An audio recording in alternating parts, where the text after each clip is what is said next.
Sir,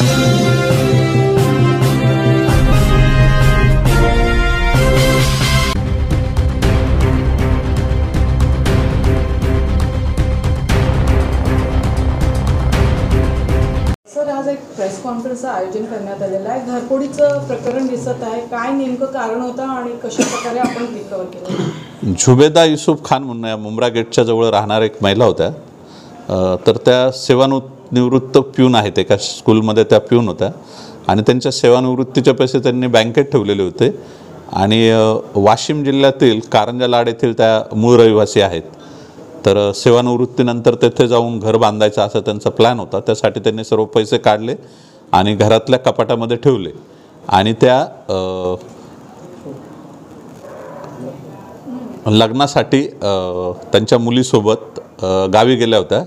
1 महिना त्या गावी होत्या आणि तिथून आल्यानंतर त्यांच्या घराला लॉक लागलेलं होतं.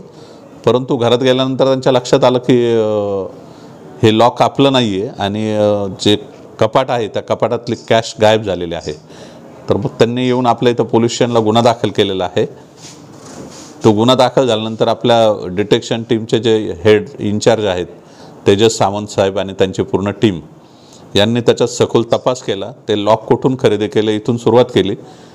तर ज्या दुकानातनं खरेदी केलं तेथे जाऊन विचारपूस केल्यानंतर ज्या वर्णनाचे युवकांनी ते लॉक घेतलेलं आहे त्या वर्णनाचे संशयित मुलं ताब्यात घेतली. त्याच बिल्डिंगमधले 2 जण युवक निघालेत. एकाचं नाव आहे आफ्ताब मैनुद्दीन मोमीन आणि दुसऱ्याचं नाव आहे जावेद सलीम शेख.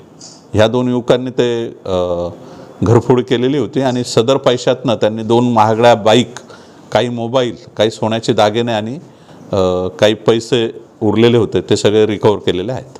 सर, यामध्ये नेमके किती आरोपी आहेत आणि कशा प्रकारे यांना पकडण्यात आलेलं आहे? 2 आरोपी आहेत. ते कुलुपावरनं त्याचा मागोवाला शोध घेतला आपल्या लोकांनी. जिथून कुलूप घेतलं त्या हार्डवेअरच्या दुकानापासून सुरुवात केली आपल्या लोकांनी. कुठल्या यांचा ॲड्रेस म्हणजे कुठे राहणारे होते? त्याच बिल्डिंगमध्ये राहणारे होते दोघे पण. बिल्डिंगचं नाव सर? खाजा बिल्डिंग. सर, यांना किती दिवसाचे? उद्यापर्यंत PCR आहे त्याचं.